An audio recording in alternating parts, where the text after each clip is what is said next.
Assalamualaikum warahmatullahi wabarakatuh. Adik-adik kelas 10 SMK Bina Husada. Kali ini kita akan membahas tentang anatomi dan fisiologi mengenai pengenalan kepada anatomi dan fisiologi manusia.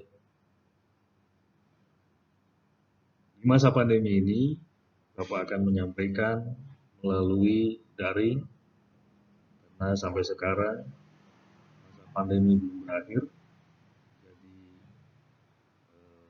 Bapak akan coba menyampaikan materi melalui media video.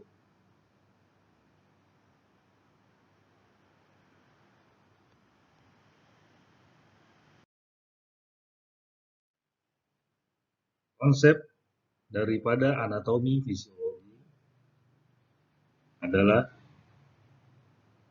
kita akan mengenalkan kepada anatomi dan fisiologi melalui konsep asas, regulasi homeostatik, dan struktur dan fungsi.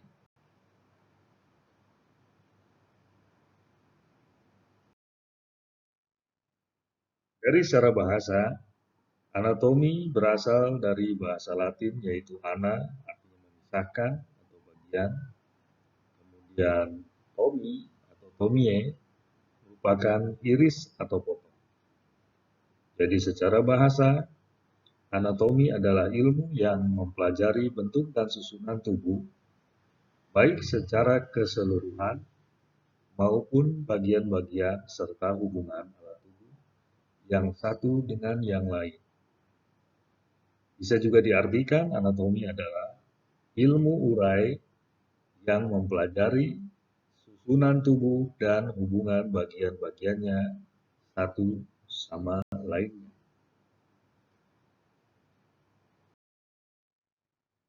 Sedangkan fisiologi secara bahasa Latin yaitu diambil dari dua kata visi atau physis yang berarti alam atau cara kerja, dan logos atau logi atau ilmu pengetahuan.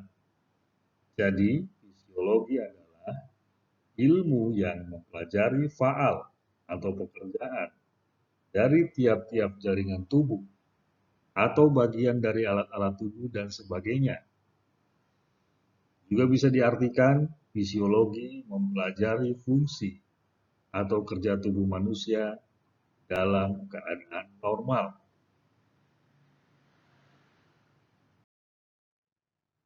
Kalau kita gabung dari dua kata anatomi dan fisiologi adalah merupakan ilmu pengetahuan yang mempelajari tentang susunan atau potongan tubuh dan bagaimana alat tubuh tersebut bekerja.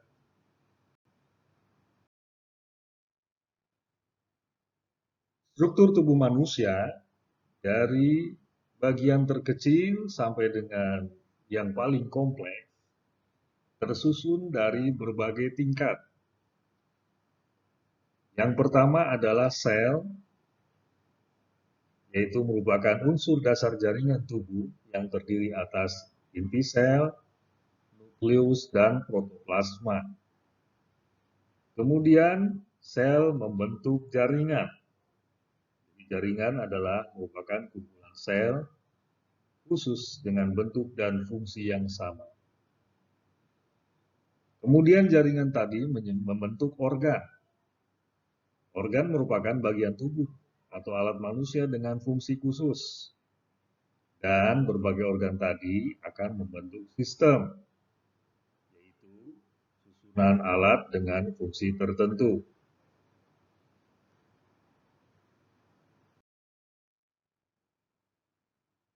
Kita mulai mempelajari dari sel. Sel adalah satu unit dasar dari tubuh manusia di mana setiap organ merupakan agregasi atau penyatuan dari berbagai macam sel yang dipersatukan satu sama lain oleh sokongan struktur-struktur interseluler. Setiap jenis sel dikhususkan untuk melakukan suatu fungsi tertentu Misalnya, sel darah merah yang jumlahnya 25 triliun dalam tubuh kita berfungsi untuk mengangkut oksigen dari paru-paru ke jaringan. Ada juga di samping sel darah merah masih terdapat sekitar 75 triliun sel lain yang menyusun tubuh manusia.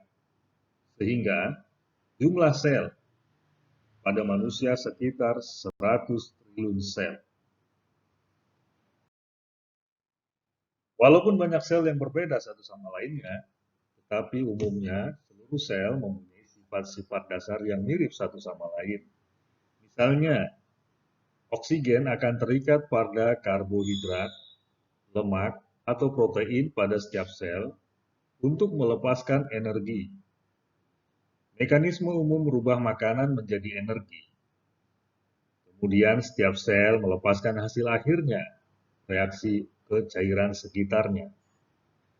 Serta hampir semua sel mempunyai kemampuan mengadakan reproduksi dan jika sel tertentu mengalami kerusakan, maka sel sejenis yang lain akan beregenerasi.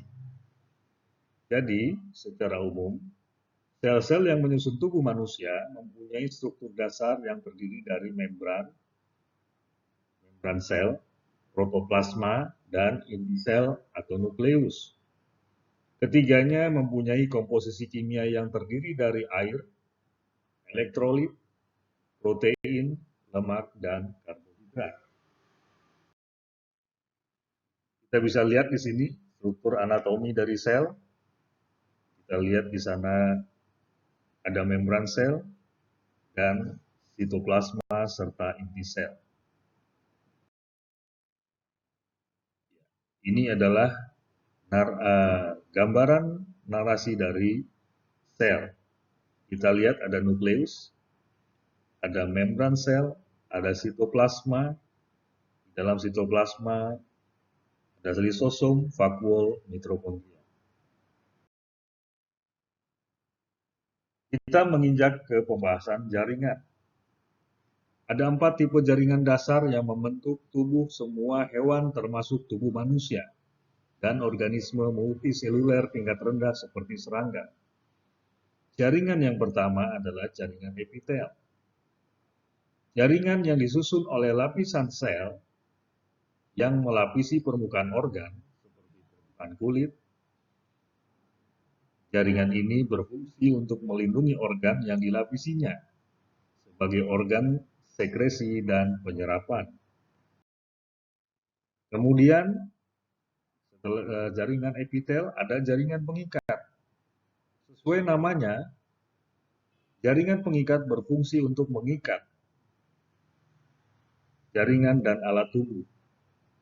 Contoh jaringan ini adalah jaringan darah. Kemudian selanjutnya adalah jaringan otot. Jaringan otot terbagi atas 3 kategori yang berbeda, yaitu otot polos yang dapat ditemukan di organ tubuh bagian dalam, otot lurik yang dapat ditemukan pada rangka tubuh, dan otot jantung yang dapat ditemukan di jantung. Jaringan selanjutnya adalah jaringan saraf. Adalah jaringan yang berfungsi untuk mengatur aktivitas otot dan organ, serta menerima dan meneruskan rangsangan. Kita lihat di sini, ada berbagai level dari susunan organisasi tubuh manusia.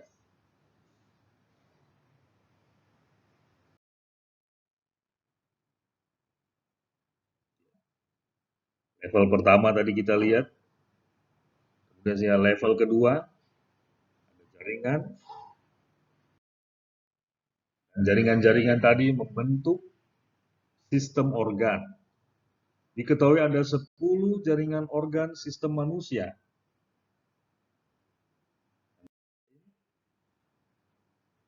Jaringan sistem rangka, kemudian sistem otot, sistem pernapasan, sistem saraf, sistem peredaran darah manusia, sistem pencernaan, sistem sekresi, sistem endokrin, dan sistem limfatik atau imun. Kita lihat di sini contoh dari sistem tulang rangka yang membentuk rangka tubuh manusia. Fungsi utama dari sistem skeletal adalah untuk mendukung dan melindungi tubuh manusia. Biasanya terdiri dari otot, kartilago, tendon, tulang. Kemudian kita lihat di sini sistem otot. Sistem otot ini berfungsi untuk mendukung pergerakan dari tubuh manusia. Organ utama dari sistem otot adalah tulang otot yang melekat dari tubuh manusia. Kemudian ada sistem peredaran darah. Fungsi utamanya adalah untuk transport sari-sari makanan, oksigen, CO2, dan hormon. Organ utama daripada sistem sirkulasi adalah jantung, pembuluh darah, dan darah itu sendiri. Kemudian sistem saraf. Fungsi utamanya adalah untuk menyalurkan rangsang dari tubuh, untuk mengontrol metabolisme, sistem endokrin, fungsi fisiologi manusia, pencernaan, sirkulasi, dan lain-lain. Organ utama dari sistem saraf adalah otak, medula spinalis, dan saraf tepi.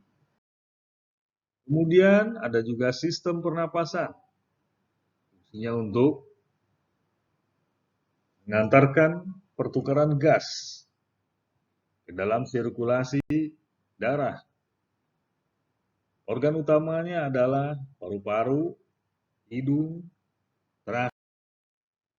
Kemudian ada sistem pencernaan. Fungsi utamanya untuk mengolah makanan.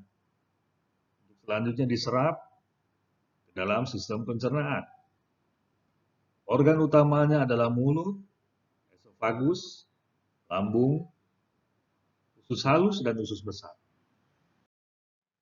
Kemudian ada pula sistem ekskresi.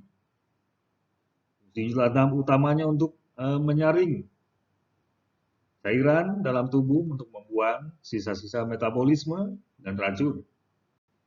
Organ utamanya adalah ginjal, ureter, kandung kemih, dan uretra. Ada juga sistem endokrin. Fungsinya untuk membantu metabolisme dalam tubuh, untuk perkembangan tubuh manusia, penyerapan sari-sari makanan, dan lain-lain. Organ utamanya adalah kelenjar-kelenjar endokrin yang menghasilkan hormon seperti contoh dari kelenjar adalah hipotalamus, pituitari, tiroid, pankreas, dan kelenjar adrenal.